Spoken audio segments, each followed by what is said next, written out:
Form number ನೀಡೋದಕ್ಕೆ ಲಂಚ ಸ್ವೀಕರಿಸುವ ವೇಳೆ ಲೋಕಾಯುಕ್ತ ಅಧಿಕಾರಿಗಳು ದಾಳಿ ನಡೆಸಿದ್ದಾರೆ. ಕುಕನೂರು ಪಟ್ಟಣ ಪಂಚಾಯತ್ ಕೇಸ್ ವರ್ಕರ್ ಜಗದೀಶ್ ಎಂಬಾತನ ಮೇಲೆ ಲೋಕಾಯುಕ್ತ ಅಧಿಕಾರಿಗಳು ದಾಳಿ ನಡೆಸಿದ್ದಾರೆ.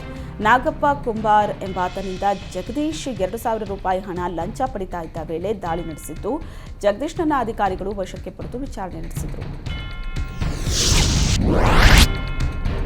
ಮಂಗಳೂರಿನ ಉರ್ವಾದಲ್ಲಿರೋ ದೇವರಾಜ್ ಅರಸು ಮೆಟ್ರಿಕ್ ನಂತರದ ಗರ್ಲ್ಸ್ ಹಾಸ್ಟೆಲ್ನಲ್ಲಿ ಮೊಬೈಲ್ ಕಳ್ಳತನ ಮಾಡಿದ್ದ ಆರೋಪಿಗೆ 3 ವರ್ಷ ಜೈಲು ಶಿಕ್ಷೆ ವಿಧಿಸುವುದಕ್ಕೆ ಸಿಜೆಎಂ ಕೋರ್ಟ್ ಆದೇಶ ನೀಡಿದೆ.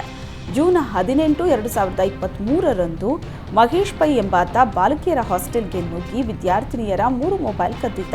ಇದೀಗ ಆರೋಪಿಗೆ 3 ವರ್ಷ ಜೈಲು ಹಾಗೂ 5,000 ರೂಪಾಯಿ ದಂಡ ವಿಧಿಸಲು ಸಿಜೆಎಂ ಕೋರ್ಟ್ ಆದೇಶಿಸಿದೆ.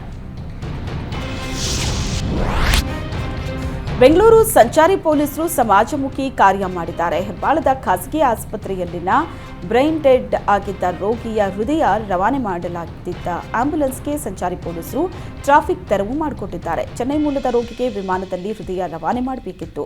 ಈ ಹಿನ್ನೆಲೆ ಆಂಬ್ಯುಲೆನ್ಸ್ಗೆ ಎಸ್ಕಾರ್ಟ್ ಮಾಡಿ ಹೆಬ್ಬಾಳದಿಂದ ಕೆಂಪೇಗೌಡ ಏರ್ಪೋರ್ಟ್ವರೆಗೆ ಪೊಲೀಸರು ಝೀರೋ ಟ್ರಾಫಿಕ್ ವ್ಯವಸ್ಥೆ ಮಾಡಿಕೊಟ್ಟಿದ್ದಾರೆ.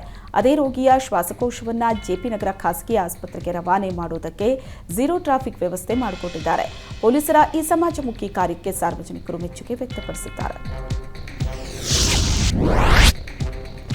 ಬೆಳಗಾವಿ ನಗರದಲ್ಲಿ ಅಳವಡಿಸಿದ್ದ ಜೈ ಮಹಾರಾಷ್ಟ್ರ ಬೋರ್ಡ್ ಅನ್ನು ಮಹಾನಗರ ಪಾಲಿಕೆ ಸಿಬ್ಬಂದಿ ತೆರವುಗೊಳಿಸಿದ್ದಾರೆ.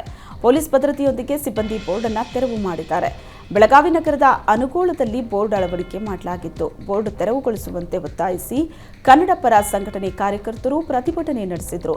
ಮಹಾನಗರ ಪಾಲಿಕೆ ಆಯುಕ್ತ ಪಿಎನ್ ಲೋಕೇಶ್ ಸೂಚನೆ ಮೇರೆಗೆ ಕೊನೆಗೂ ಬೋರ್ಡ್ ತೆರವುಗೊಳಿಸಲಾಗಿದೆ.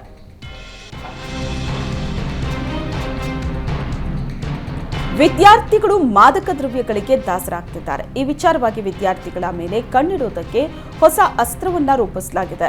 ಕಾಲೇಜು ಸುತ್ತಮುತ್ತ ತಂಬಾಕು ಮಾರಾಟದ ಮೇಲೆ ಹದ್ದಿನ ಕಣ್ಣಿಡುವಂತೆ ವಿದ್ಯಾರ್ಥಿ ಮಾರ್ಷಲ್ಗಳಿಗೆ ನಗರದ ಪೊಲೀಸ್ ಆಯುಕ್ತ ರಮನ್ ಗುಪ್ತಾ ಸೂಚನೆ ನೀಡಿದ್ದಾರೆ.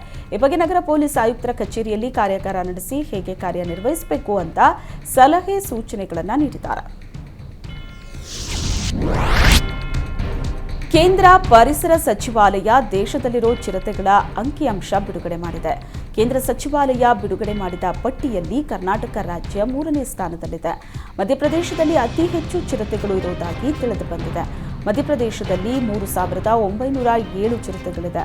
ಮಹಾರಾಷ್ಟ್ರದಲ್ಲಿ 1,985 ಚಿರತೆಗಳಿದೆ. ಇನ್ನು ಕರ್ನಾಟಕದಲ್ಲಿ ಒಟ್ಟು 1,879 ಚಿರತೆಗಳಿವೆ ಅಂತ ಕೇಂದ್ರ ಪರಿಸರ ಸಚಿವ ಭೂಪೇಂದರ್ ಯಾದವ್ ತಿಳಿಸಿದ್ದಾರೆ.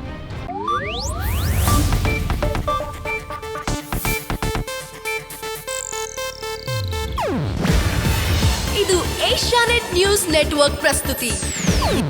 ನೀವು ನೋಡ್ತಿದ್ದೀರಾ ಏಷ್ಯಾನೆಟ್ ಸುವರ್ಣ ನ್ಯೂಸ್.